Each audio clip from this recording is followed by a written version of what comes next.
Num período em que a igreja se arrastava em rituais frios e o evangelho parecia reduzido a mera formalidade entre os homens, Deus começou a preparar um instrumento improvável. Não era um pregador de carreira, nem um teólogo renomado, mas um advogado calculista, lógico e seguro de sua própria razão. Seu nome, Charles Grandison Finney. Finney jamais suspeitava que sua vida se tornaria faísca para incendiar nações inteiras. Para ele, até então, a fé era apenas um conceito distante, menos algo que colegas zombavam e ele mesmo desprezava. Mas dentro de sua alma surgiu um incômodo, uma sede que não podia mais ignorar. Certo dia, tomou uma decisão.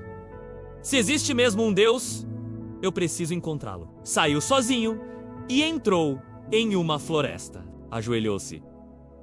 Ali estava um advogado tentando argumentar com o céu. Mas quando abriu a boca, não surgiram teses nem raciocínios. Apenas lágrimas e rendição. E naquele bosque, o céu se rasgou diante dele. Em suas próprias palavras, descreveu: foi como se ondas de amor líquido percorressem meu corpo. Uma paz gloriosa tomou meu ser. Não sei se estava no céu ou na terra, mas Deus havia entrado em mim. Quando saiu daquela floresta, Finney já não era o mesmo. Descobriu que não podia mais viver para si mesmo. O evangelho era real. O céu era real. O Espírito Santo agora habitava dentro dele. O advogado, frio, havia morrido. Em seu lugar surgira um pregador inflamado pelo fogo divino. E logo as pessoas perceberam que ele não era comum. Quando Charles Finney pregava, parecia que o céu se inclinava sobre a terra. E tudo começou ali, naquele lugar secreto de entrega total, onde o homem natural morre e nasce o instrumento de Deus. A floresta solitária se tornou altar. O silêncio se transformou em chamado. O vazio foi preenchido com a glória de Deus. Assim começava a história de um homem que abalaria cidades inteiras. Mas o segredo não estava no púlpito, e sim na floresta. Porque todo avivamento público nasce de um encontro privado. Depois daquela experiência, Finney não pôde mais viver como antes. Seus olhos carregavam eternidade. Ele deixou para trás a carreira promissora, o prestígio e os argumentos humanos, e tomou a cruz. Deus o levou de cidade em cidade. Mas Finney não pregava como os demais. Não havia floreios.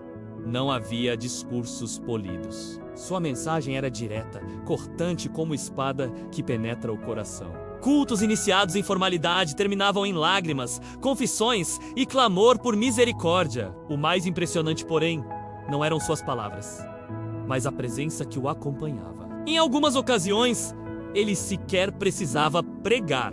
Uma das histórias mais marcantes aconteceu em uma fábrica têxtil. Finney entrou apenas para visitar. Ao passar pelo salão, uma jovem operária o encarou e começou a tremer. Em segundos, caiu em pranto. Outros trabalhadores foram tomados pela mesma convicção. As máquinas pararam. O dono, atônito, pediu o Sr. Finney poderia orar por eles. E ali mesmo, entre fios e tecidos, dezenas se renderam a Cristo. Esse tipo de acontecimento se repetia em hotéis, estradas e navios. O Espírito Santo andava com ele. Diziam que quando Finney se aproximava de uma cidade, o ambiente espiritual mudava. Havia expectativa no ar, como se o céu estivesse prestes a descer. Certa vez, em uma viagem de trem, a unção era tão intensa que passageiros caíam em convicção apenas por sua presença. O trem precisou parar numa estação por 13 horas, porque todos estavam tomados em oração. As cidades transformavam-se, bares fechavam, prostitutas abandonavam os vícios, comerciantes trocavam banquetes por reuniões de oração, crianças falavam de Deus nas ruas. Um jornalista escreveu: não é apenas que Finney pregue com poder, ele carrega uma presença que muda tudo ao redor. E por trás desse impacto público, havia um homem escondido em oração. Finney sabia que ninguém pode carregar glória pública sem vida secreta com Deus. Ele passava horas em lágrimas, clamando pelos pecadores. Não orava apenas por inspiração, mas por responsabilidade. Certa vez, disse: a oração perseverante leva o coração a um estado em que Deus pode agir. Sem isso, tudo é em vão. Era por isso que, quando subia ao púlpito, não era só Finney que chegava. Era como se o próprio Deus viesse com ele. Mas nenhum avivamento verdadeiro nasce sem oposição. Finney enfrentou resistência feroz, inclusive dentro das igrejas. Pregava arrependimento genuíno, santidade, renúncia. Isso incomodava os que preferiam um evangelho confortável. Alguns tentaram proibi-lo de pregar. Ele respondia: o avivamento não é para os acomodados, mas para os quebrantados. E seguiu firme, convicto de que o fogo aceso no secreto jamais seria apagado pelas vozes contrárias. Além de pregador inflamado, Finney também foi um estrategista espiritual. Entendeu que não bastava pregar. Era preciso conduzir as pessoas a uma decisão. Foi ele quem popularizou o chamado altar, o banco dos aflitos. Um espaço onde